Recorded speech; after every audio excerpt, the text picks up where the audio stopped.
Welcome back to Dronacharya IAS YouTube channel. I'm Dr. Daman Benipal and you're watching Daily Editorial Analysis. Well, आज इस video lecture में हम India के water crisis को discuss करने वाले हैं. This entire issue is very important, especially from GS Paper 2 point of view, water crisis in India. Now, why are we discussing this?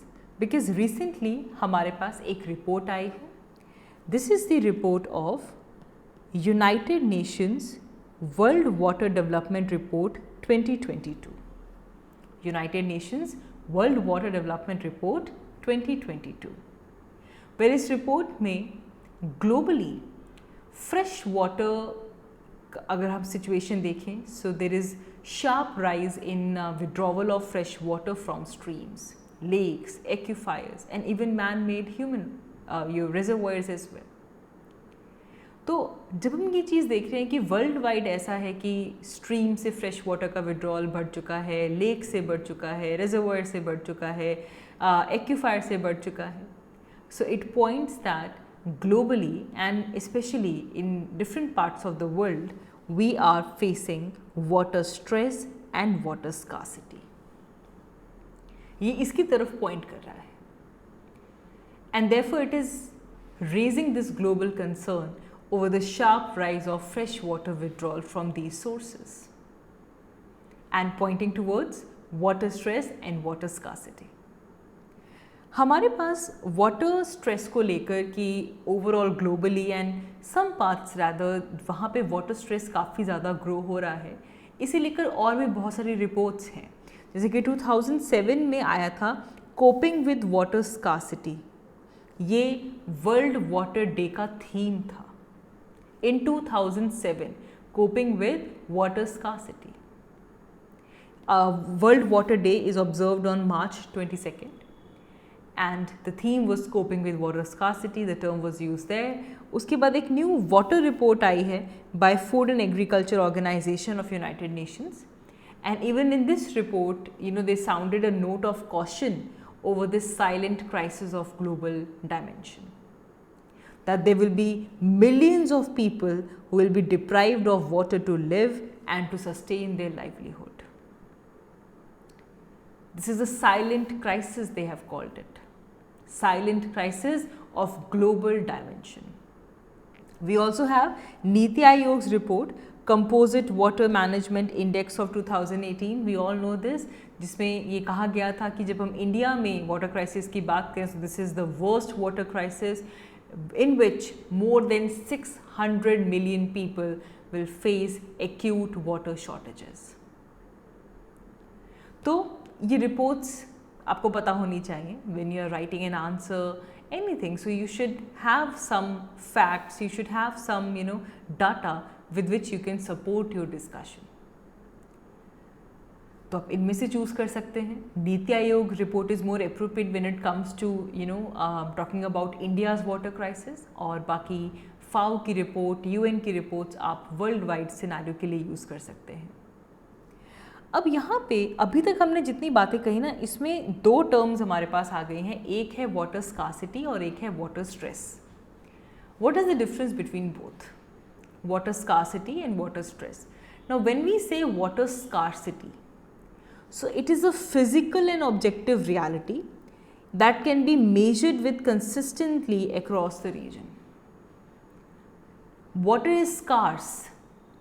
That is reality, that's a physical reality and objective reality, and you can measure this as well. When it comes to water stress, so this is about the ability or lack of meeting human and ecological demand for water. देखो, now this is about ability.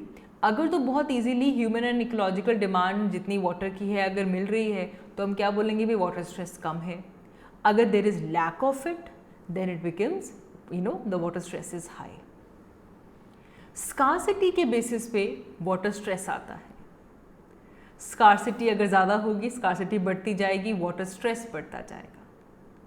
Water stress is more inclusive and a broader concept. Water scarcity में हम physical reality की बात कर रहे हैं, जितना हम measure कर सकते हैं, but water stress it goes beyond that.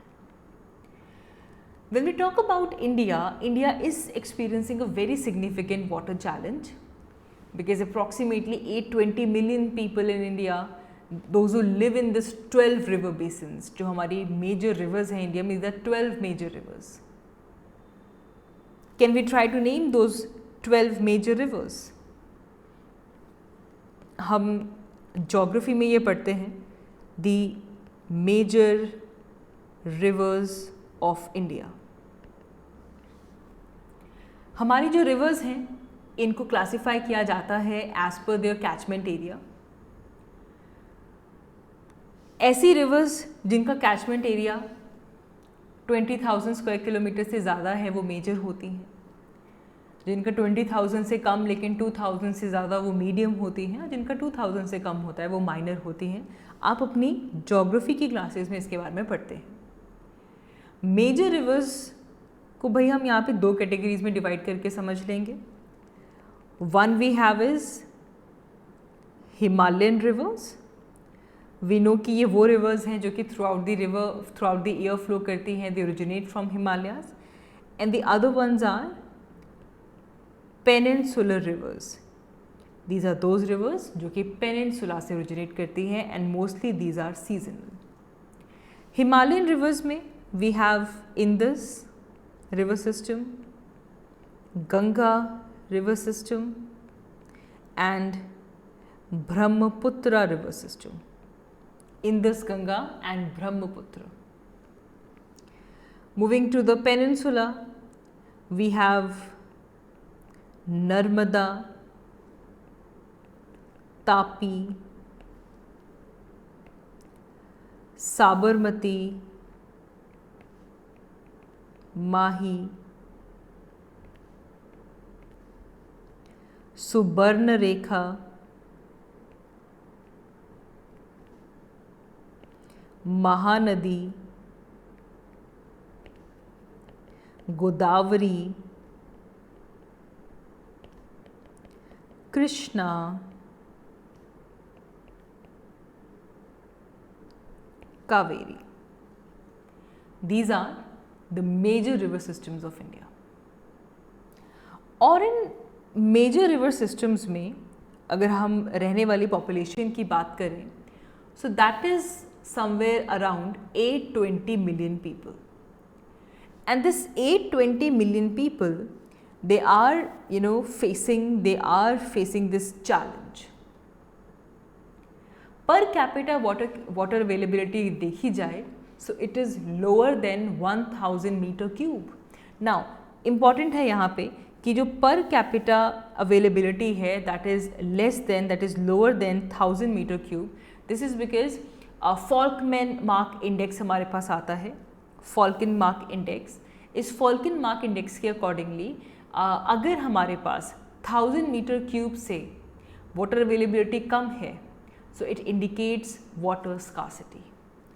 1000 meter cube एक थ्रेश होल्ड है. इससे लो जाना मतलब उन रीजन्स में वाटर स्कार्सिटी है. राइट? नई चीज़ सीखी आपने, इस चीज़ को याद रखेंगे. सो फॉल्कन मार्क इंडिकेटर और फॉल्कन मार्क इंडेक्स, इसे वाटर स्ट्रेस इंडेक्स भी बोल देते हैं. सो बेसिकली इसमें हमारी वाटर स्कार्सिटी को डिफाइन किया जाता है in terms of total water resources that are available to a population in a region. इसमें वाटर स्कार्सिटी को मेजर किया जाएगा कि कितना रिन्यूएबल फ्रेश वाटर का अमाउंट जो है पर पर्सन अवेलेबल है. एंड यहाँ पे 1000 मीटर क्यूब एक थ्रेश होल्ड वैल्यू बनकर आता है. इससे अगर वैल्यू नीचे जाती है तो उन एरियाज़ में वाटर स्कार्सिटी है, ये वहाँ पे इंडिकेट हो जाता है. वाटर स्कार्सिटी की भी टाइप्स हैं. सिंपली अगर हम बात करें water scarcity, it is the lack of fresh water resources to meet your standard water demand. You don't have water resources, fresh water resources, जिससे कि आपकी जो स्टैंडर्ड वाटर डिमांड है वो पूरी हो सके. उस कंडीशन को हम कहते हैं वाटर स्कार्सिटी. दो तरह की वाटर स्कार्सिटीज़ होती हैं. एक होती है फिजिकल वाटर स्कार्सिटी, कि भाई जिस रीजन की आप बात कर रहे हो वहाँ पे वाटर है ही नहीं, there is no water there to meet the demand. जैसे कि डेजर्ट्स, वहाँ पे तो स्कार्सिटी होगी ना, वो रीजन ही ऐसा है कि वहाँ पे फिजिकली वाटर प्रेजेंट ही नहीं है. तो जितने भी आपके एरिड एरियाज़ हैं of central Asia, west Asia, Even North Africa, they have physical water scarcity because they don't have resources there to meet their water demand. लेकिन इसके अलावा होती है economic water scarcity. Economic water scarcity तब है when you have lack of investment, when you have lack of infrastructure, you don't have technology जिसके through आप rivers से, एक्यूफायर से, वाटर रिसोर्सेज से फ्रेश वाटर निकाल पाएँ. वाटर है, फिजिकली वाटर प्रेजेंट है, लेकिन उतनी इन्वेस्टमेंट नहीं है, वो इंफ्रास्ट्रक्चर नहीं है, वो टेक्नोलॉजी नहीं है जिससे कि वाटर को यूज़ कर पाएँ. So that is your economic water scarcity. Most of the sub-Saharan Africa, where you have the least developed countries, they are facing economic water scarcity. Water scarcity के और issues भी हो सकते हैं. Typically किसी एरिया में जहाँ पे water shortage है, water scarcity ज़्यादा होती है, तो mainly there is transfer of water from the upper catchment area from the hinterlands. तो जब ये ट्रांसफ़र होता है कि जी अपर कैचमेंट एरिया से पानी ले आओ, हिंटरलैंड से ले आओ, तो इससे एक सेक्टोरल और रीजनल कंपटीशन शुरू हो जाता है. रूरल अर्बन ट्रांसफ़र एक बहुत बड़ा कंसर्न है.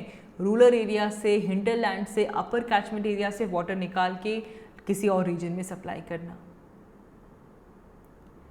ये तो एक कंट्री की बात कर रहे हैं हम. इसकी वजह से डिफरेंट कंट्रीज़ के बीच में ट्रांस बाउंड्री जो वाटर डिस्प्यूट्स हैं वो बढ़ जाते हैं, बढ़ रहे हैं. There is trans boundary water disputes between rural and urban areas.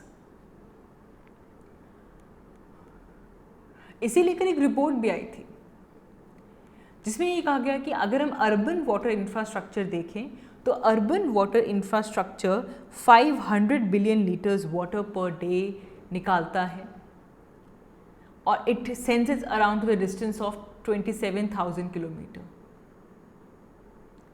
तो किसी एक एरिया से लिया जा रहा है वाटर ताकि लार्ज सिटीज़ की जो डिमांड है वो पूरी हो सके.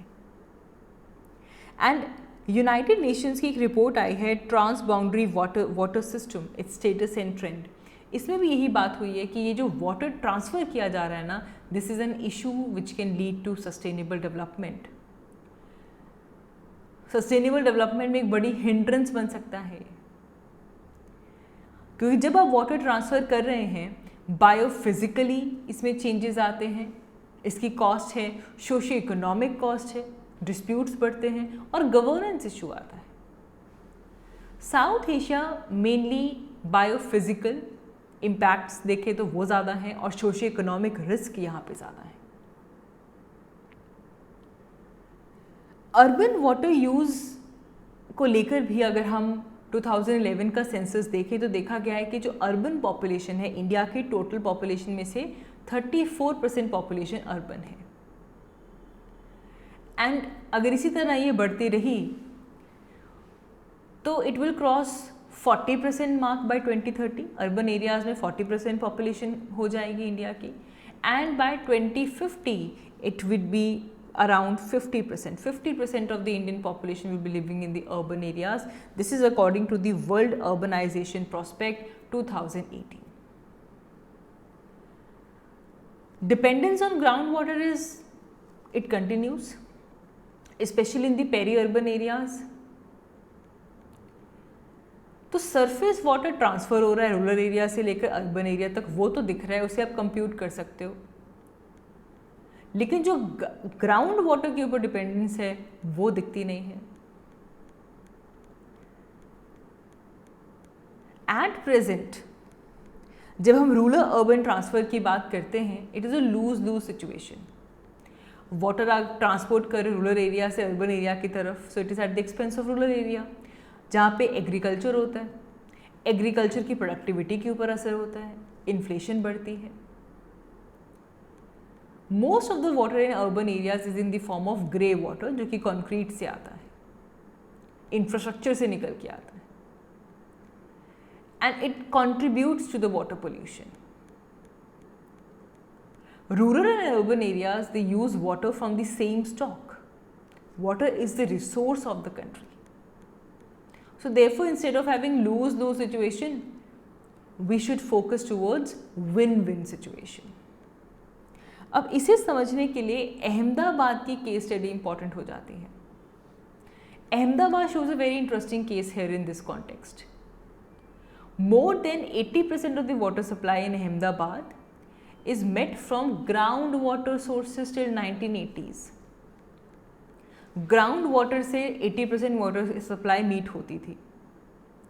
ऐसा हुआ तो धीरे धीरे ग्राउंड वाटर लेवल डिक्रीज हो गया, 67 मीटर्स डेप्थ पे पहुंच गया. So now the city depends upon Narmada canal for bulk of its water supply. तो ये जो शिफ्ट हुआ है from local ground water to canal, इससे इंटर स्टेट और इंटर बेसिन ट्रांसफ़र काफ़ी ज़्यादा इंक्रीज़ हो चुका है. इसके थ्रू वहाँ की जो वाटर सप्लाई है उसे मेंटेन किया जा रहा है. अब चाहे जो भी सोर्स हो, चाहे सरफेस या ग्राउंड वाटर से निकाल रहे हैं, cities are mainly dependent upon rural areas for the water supply, and therefore it ignites rural urban dispute. Studies हैं जिन्होंने नागपुर और चेन्नई को स्टडी किया, देखा गया है कि रूरल अर्बन वाटर डिस्प्यूट्स आए हैं and country is going to face so, not so in distant future, because जैसे जैसे वाटर स्कार्सिटी बढ़ती जाएगी ये और एग्जैजरेट हो इनको कर रहा है climate change. So there will be impact of this. So what can be done? We have to work towards system perspective. हमें catchment scale based approach रखनी होगी when it comes to linking for reallocation of water. इसे लेकर बहुत discussion और development की ज़रूरत है. प्रॉपर इंफ्रास्ट्रक्चर में इन्वेस्टमेंट की ज़रूरत है, और ना कि एक रूरल अर्बन डिवाइड क्रिएट किया जाए, एक रूरल अर्बन पार्टनरशिप की ज़रूरत है. We need an integrated approach in water management. हमारी जो भी इंस्टीट्यूट्स इसमें जुड़ी हुई हैं, we need to strengthen them. There should be a flexibility into water resource allocation. कोई ऐसे एरियाज जहाँ पे रैपिडली अर्बनाइजेशन हो रही है तो एक फ्लेक्सिबिलिटी होनी चाहिए कि कितनी डिमांड किस तरह से मीट की जाएगी. Authorities have to work to enhance waste water recycling. Water recharge किया जाए, एक्यूफायर्स, वेल्स, रेन हार्वेस्टिंग करके एक तरफ वाटर रिचार्ज किया जाए और जो वाटर यूज़ किया गया है, जो वेस्ट वाटर है, उसको रिसाइकल किया जाए. And this issue is very important because this is India's 75 anniversary after independence. 75 years complete हो चुके हैं, and it is the time now that we examine what is the state of our water resources so that we can ensure that development process is not in jeopardy. Very important. और ये सारी discussion आज हमने इसलिए की है because इस report ने इस इशू को आकर हाईलाइट कर दिया. Water development, world water development report 2022. Water stress, water scarcity क्या है, इंडिया की क्या सिचुएशन है, you should be able to write on this. So that is all for this video. आज की इस वीडियो के लिए इतना ही. Thank you so much for watching. I will see you all in my next one. Thank you so much.